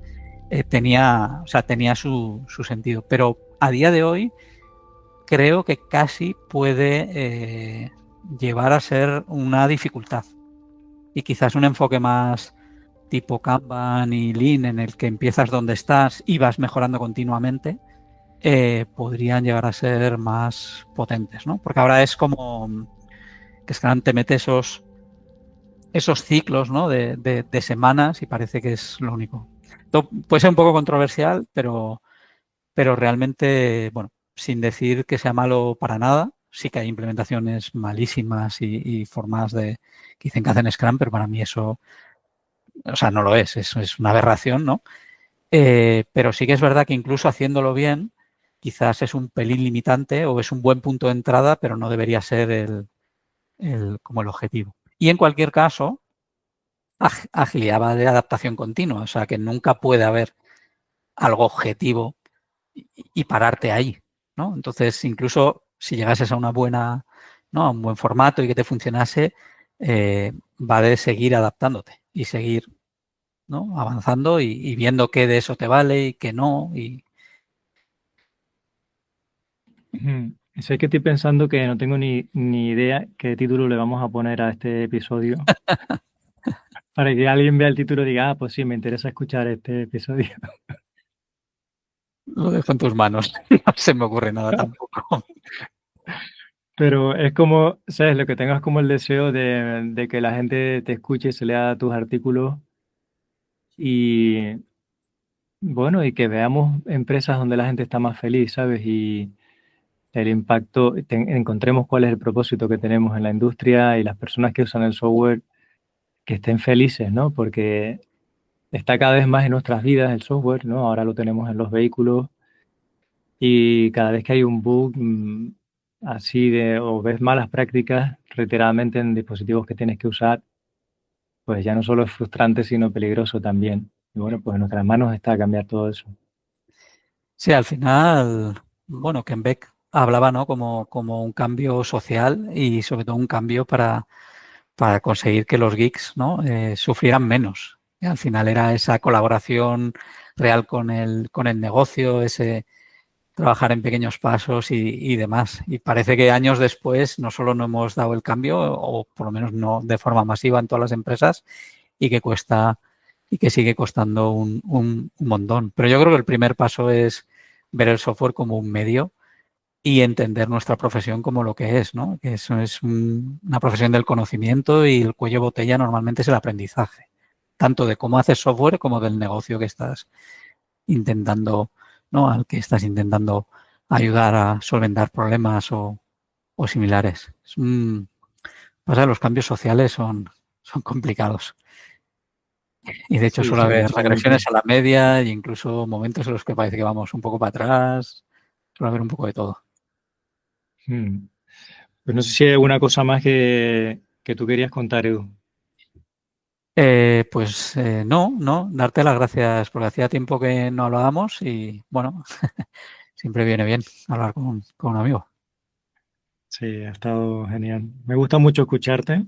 La verdad que aprecio mucho la sabiduría con la que transmites. Es que, como tú dices, es de la experiencia, no es de una idea, sino que es de llevar todos esos años queriendo hacer lo mejor posible tu trabajo. Y eso se nota, vamos. Claramente lo percibo, ese amor que hay por la profesión y por las personas. Pues mira, se me ocurre ahora que una cosa que sería interesante para la gente es que no pidan tanto permiso para hacer las cosas, que se involucren en los problemas, pero que los entiendan en los de negocio, que yo creo que si se involucran en los problemas de negocio e intentar resolverlos sin pedir tanto permiso y sin cerrarse tanto, van a conseguir tener impacto y eso va a hacer que les den más confianza y que puedan todo esto ¿no? Que se suele decir, no, es que es imposible, los equipos autoorganizados, es imposible tener calidad. Digo, bueno, pues es bastante más posible de lo que piensas. Quizás es intentarlo y bueno, luego está ahí lo que decían del change your organization or change your organization, o sea, hay veces que no se puede hacer en todas las empresas, pero no deberíamos quedarnos y aceptarlo y demás, ¿no? Entonces, pensar Mm, el software como un medio, nuestra profesión es súper bonita y trabajamos con gente en equipo y colaborando siempre. Y mm. Sí, un claro ejemplo es lo de los test, ¿no? Si tú vas a preguntarle a alguien que no programa que si puedes hacer test, seguramente si no tienes claro cómo contárselo, te va a decir que no. O sea, los test no van a producción. Eh, pues eso, igual que no le preguntas si puedes hacer una función recursiva, que eso pues no se lo preguntas, la haces y ya está, o un bucle, pues Claro. tampoco preguntas si tienes que hacer test. O sea, yo entiendo que la gente no tiene que saber de cómo es nuestra profesión y no pasa nada. Sí que deberíamos hacer un poco proselitismo para que la gente entienda qué permite hacer el software y demás, pero es nuestra responsabilidad. O sea, ser profesionales para mí es hacerlo mejorar continuamente y saber que es una carrera a fondo y hacerlo lo mejor posible. Y a 2024, por ejemplo, considerar la posibilidad de no hacer test, si es para software que se va a quedar en un producto, yo creo que es una irresponsabilidad, diría. Creo que Mm. te oía a ti en algún caso y yo creo que me pasa lo mismo. Por ejemplo, dejarme a mí programar solo sin pareja es también bastante irresponsable a estas alturas. Así es, así lo siento yo. Desde que aprendí cómo iba el programming, dije, esto es mucho mejor que me quede yo solo. Claramente. Y luego otra cosa que las empresas verdaderamente valoran la iniciativa de la gente, sobre todo si es pequeña o mediana, la gente que está en la gerencia de la empresa verdaderamente valora la iniciativa de cualquier persona. Y si estás en un mando intermedio, cuando te manden una iniciativa, la que sea, intenta no decir no de entrada y cortar esa motivación, esa tendencia a sugerir, ¿no? En caso que tengas que negarte, como has contado tú, Edu, el decir, bueno, pues sí, vamos a hacerlo, pero vamos viendo estas cosas, o sin el pero, directamente intentar abordarlo para no cortar la Hay cultura de que, hay iniciativa. que tirar un poco del hilo para ver qué es lo que está detrás de esa necesidad que te están intentando transmitir, tirar un poquillo más.